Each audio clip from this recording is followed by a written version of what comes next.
Hello everyone. So my name is Amir Idris and today our topic is feasibility analysis.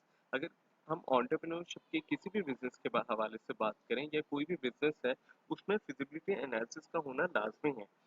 क्यों? क्योंकि हमारे किसी business में कुछ भी फैक्ट एंड फिगर्स हैं उनको हम जज कर सकते हैं, आइडेंटिफाई कर सकते हैं कि उनके क्या किस वे से हम उनको यूज करेंगे। फिजिबिलिटी एनालिसिस वो ये उसकी डेफिनेशन है कि किसी भी बिजनेस को सक्सेसफुल बनाने के लिए फिजिबिलिटी एनालिसिस का होना जरूरी है।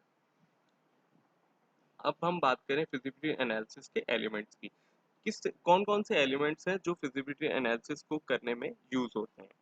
तो सबसे पहले जो एलिमेंट है वो फाइनेंशियल फिजिबिलिटी है और दूसरा सेकंड एलिमेंट है इंडस्ट्री एंड मार्केट फिजिबिलिटी और जो लास्ट एलिमेंट है वो है प्रोडक्ट और सर्विस फिजिबिलिटी एनालिसिस।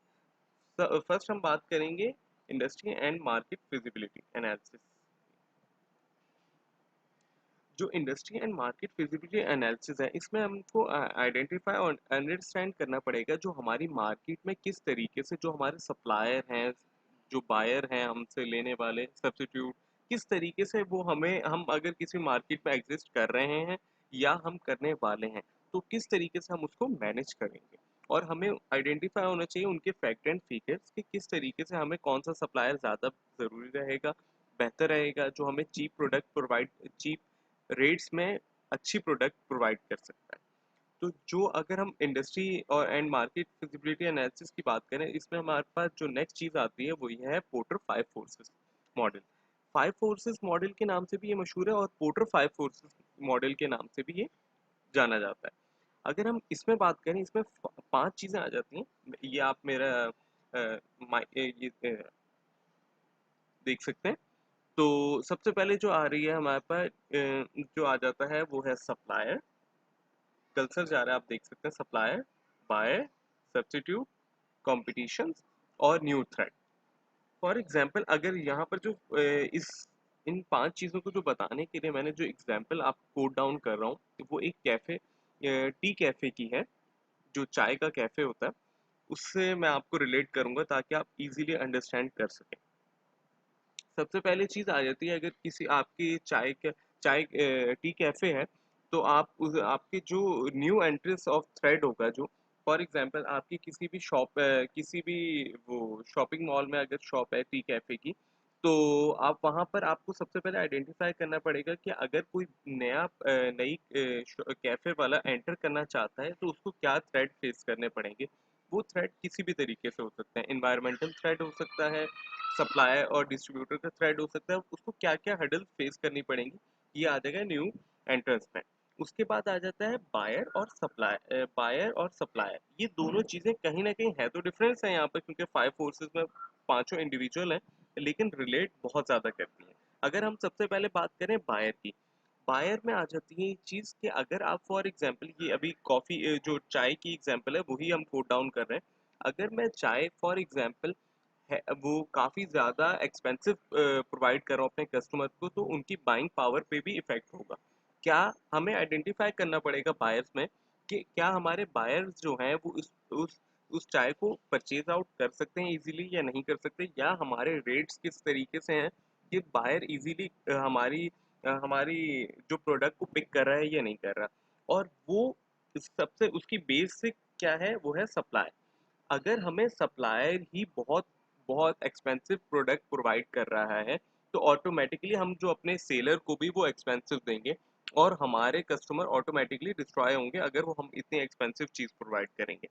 तो हमारी बात ये आती है बायर में हमें ये अंडरस्टैंड करना पड़ेगा कि किस तरीके से हम उनको चीप रेट्स में अच्छी प्रोडक्ट को प्रोवाइड कर सकते हैं, और सप्लायर में हमें ये आइडेंटिफाई करना पड़ेगा कि किस तरीके से चीप रेट्स में हम अच्छी प्रोडक्ट को उनसे परचेज आउट कर सकते हैं, उनका रॉ मटेरियल किस तरीके से हम ले सकते हैं अच्छा raw material cheap product rates में। तो ये तीनों चीज़ें एग्जिस्ट करती हैं एक तरीके से।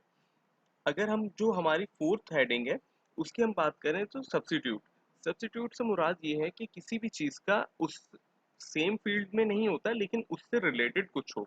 फॉर एग्जांपल हमारी एग्जांपल इस टाइम पे चाय की बात हो रही है, टी की, तो हमारा जो सब्स्टिट्यूट वो होगा कॉफ़ी।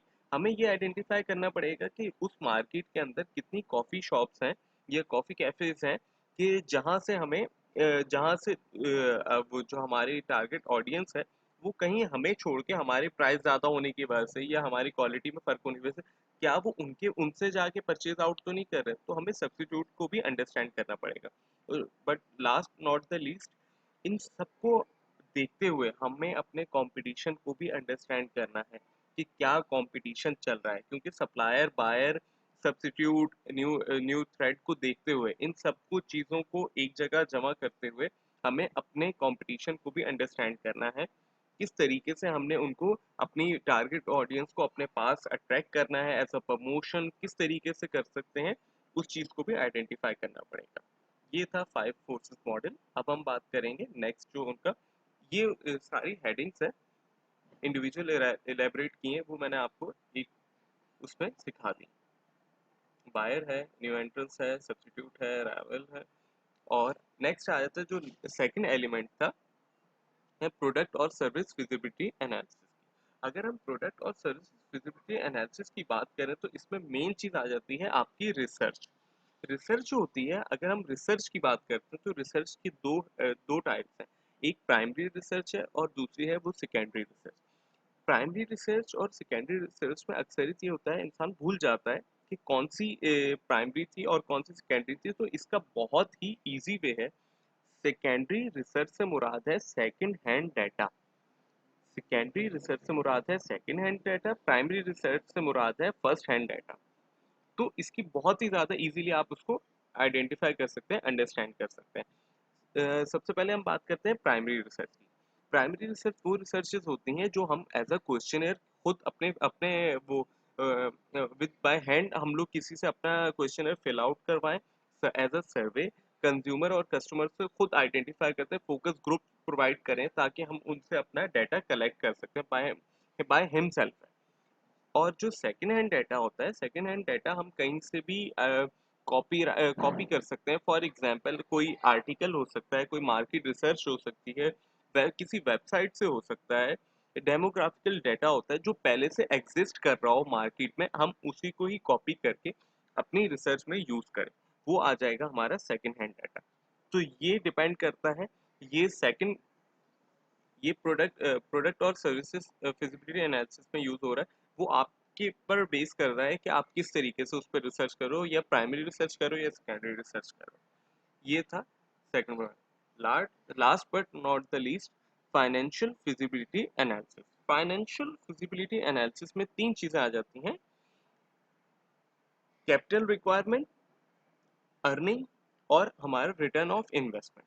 कैपिटल रिक्वायरमेंट से मुराद ये है कि इनिशियली आपको कितना कैपिटल उसमें इन्वेस्ट करना पड़ेगा, इन फ्लो कितना होगा, क्योंकि अगर आप कोई भी स्टार्टअप लेते हो तो इनिशियली स्टेज में बहुत बल्क क्वांटिटी में हैवी अमाउंट जो है आपको इन्वेस्ट करना पड़ता है। तो कैपिटल रिक्वायरमेंट आपको आइडेंटिफाई करना पड़ेगा, कितनी रिक्वायरमेंट होगी उसकी।